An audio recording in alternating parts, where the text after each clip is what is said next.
Son of a bitch, I am never going to play another platforming game in my entire life. That is until I play another platforming game, which is probably going to be very soon.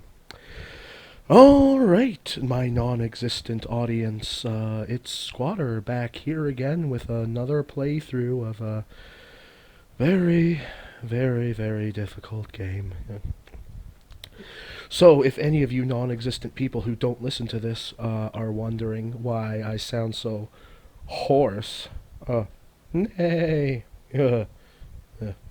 whatever. It's because I'm getting over a second infection of COVID, but I'm not gonna let that stop me from doing my ramble. I gotta keep being me, right? So, this is Shapeshifter, a game for the TurboGrafx CD, published by, I think developed by actually, ICOM Simulations and published by Turbo Technologies Incorporated. I think it was actually released also in Japan under probably a different publisher, but I'm not sure if they have different voice acting because I haven't taken the initiative to download the Japanese version to check and see. Because I don't really care, because this game really irks me, let me tell you. And I'll just let you know, while recording this ramble, I'm using Cyberlink PowerDirector 19, literally the worst video editing program that has ever existed.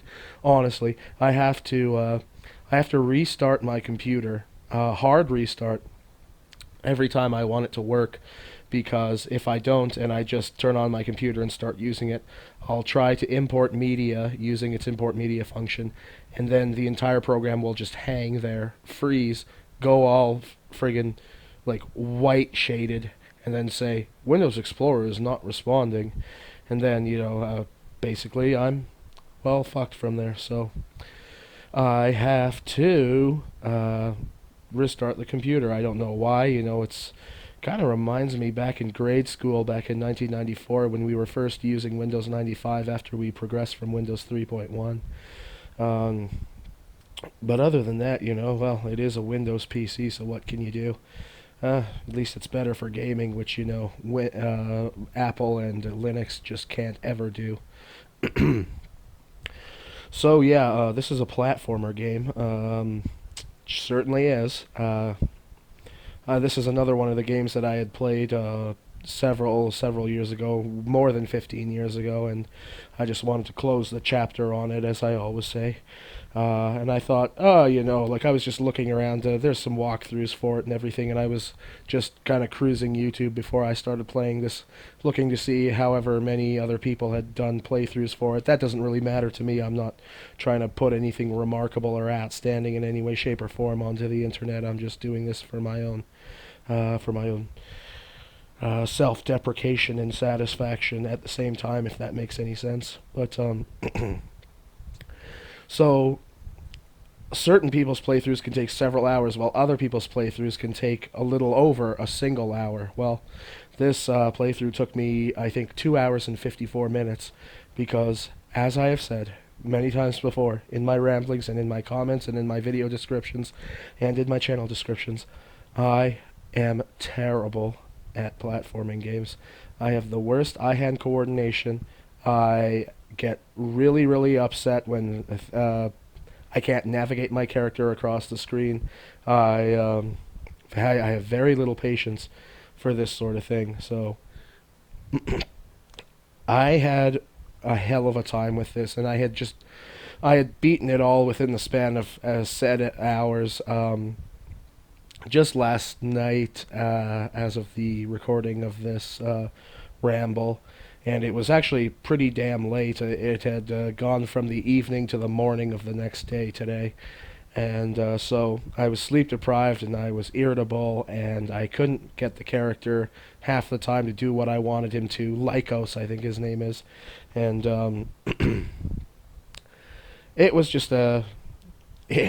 Let me tell you, these American video games, especially from the late 80s and 90s, these American developed, not localized, but developed, well, I shouldn't even say not localized, because Working Designs had some fucking doozies when it came to difficult games that weren't as difficult in Japan, but as I was saying, these American video games developed in America, they have the steepest learning curve that you could, steepest learning curve and difficulty curve that you could possibly imagine.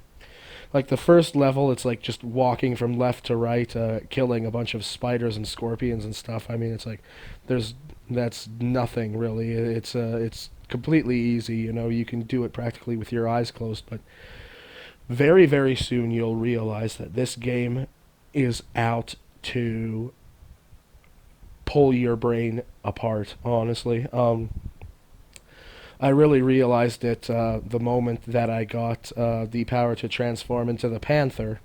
And the thing with the Panther is that if you do not have a wide enough platform to sustain the entire width of your character in Panther form, you will fall off the platform.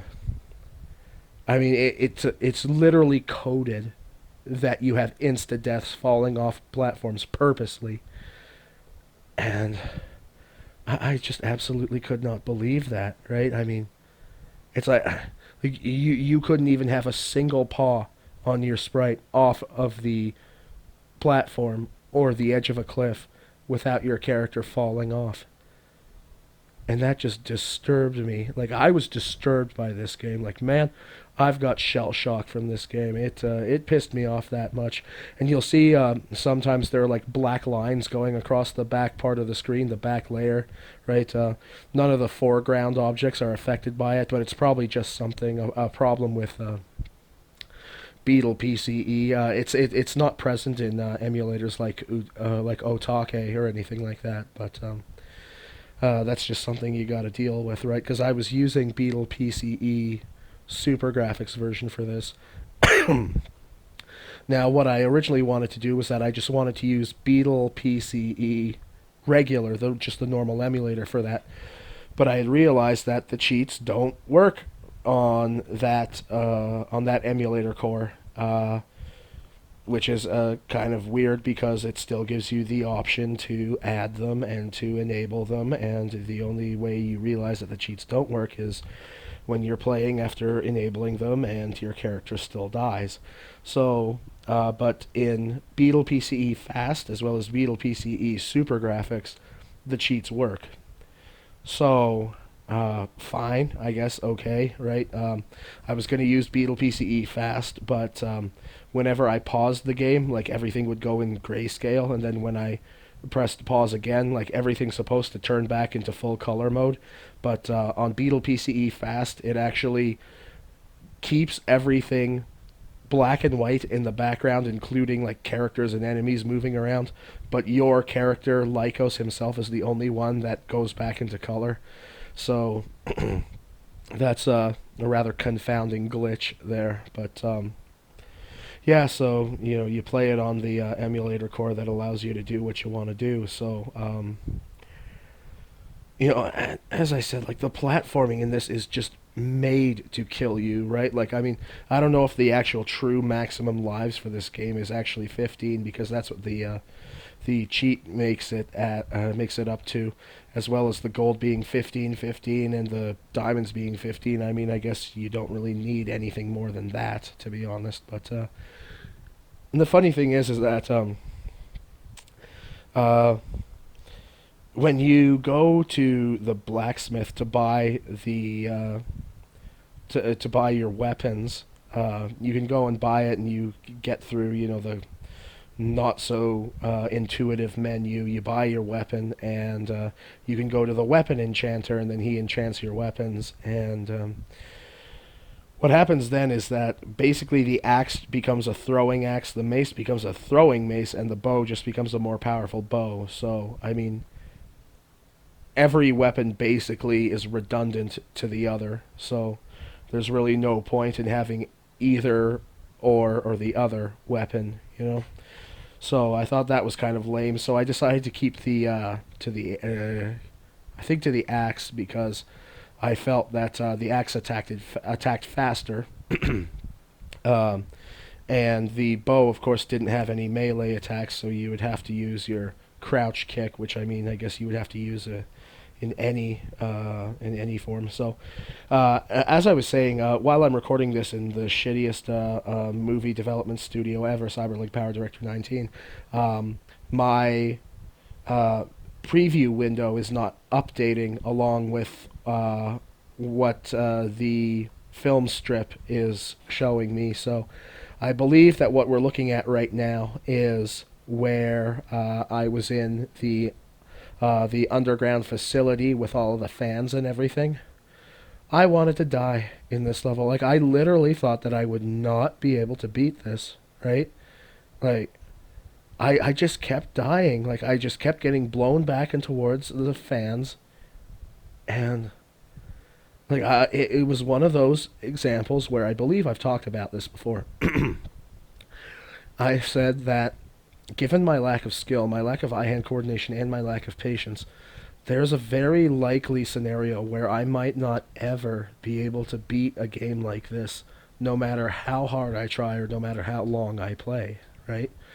And it was getting to be that way. Like, I was literally just thinking, like, man, am I just going to have to throw in the towel on this one, man? Because it's like, I've gotten this far so far, and I don't want to... I wanted to knock this out in one night, honestly. Like, I didn't want this to become 2 nights or 3 days or something like that, right? So, like, and I had to open up video walkthroughs. I had to look up different written walkthroughs. I was like, are there like graphics along like the walls or the platforms that show when or in which direction the fans are blowing and things like that? And like, I just it was literally just chance that I was able to beat that. Honestly, it was literally just chance. I could never do it again, so this is why I'm glad that I just knocked this one out. I've closed the chapter on it, and I never want to look back upon it. You know, I'm thinking of doing maybe the Dynastic Hero next or something. I might as well knock out as many TurboGrafx CD games as I can, because it is my as difficult as the games are, difficult and frustrating as the games are to beat, it is still my favorite system.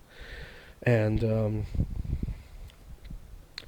but no, games like this, like you'd think it's just left to right, but I mean, oh, there was another thing.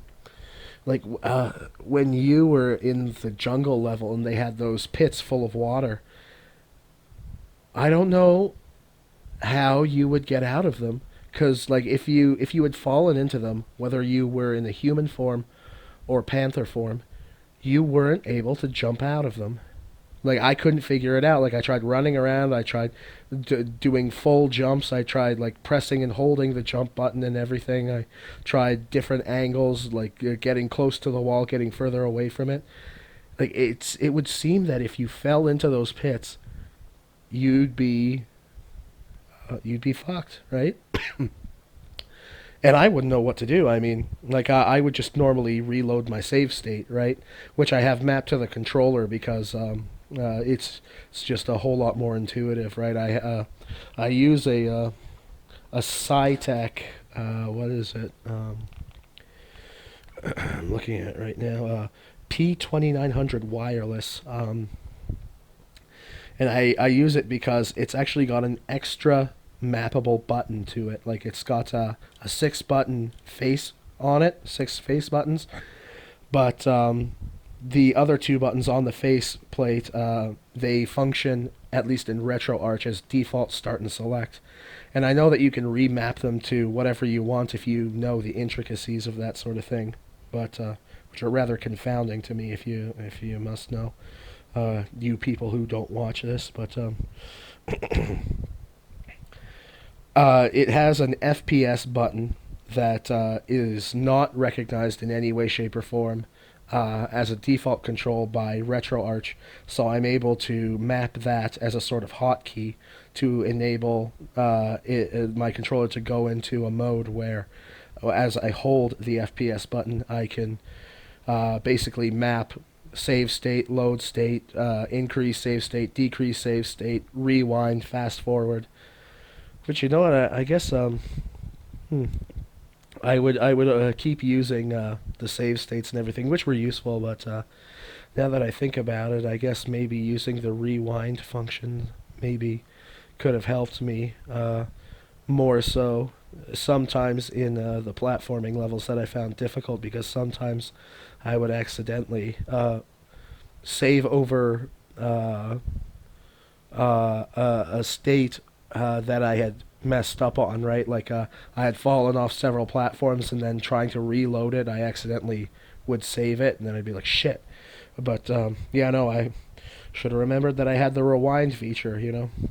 Funny that all of these emulators have a rewind feature, which I think would be a whole lot more intricate and complex than RetroArch console cheats. But I'm not the programmer, so I guess I'll just take it as it comes. So where am I now? Just perusing the film thumbnails here. Am I down in the fiery cave or something, or am I in the moon or something when I'm the golem or things like that? Or I think I'm at the place with all the teleporters now, because I'm just reading off the film strip here. My preview window is locked to right now. Traywern, or whatever the name of the city is. I don't really care, honestly. But oh yes, I think this is where you get your dragon power here. But now, if there was a cheat to allow all of the transformable forms available from the beginning, then this game would become easy, because you would basically just burn through the entire game in like 20 minutes just being the dragon, right? Because you wouldn't need to worry about the confounding platforming, the falling off of the platforms if your Puma form isn't perfectly spaced on them, positioned on them and everything. It's it's douchebag moves like that really, I would say, ruin a game, honestly. And pardon me.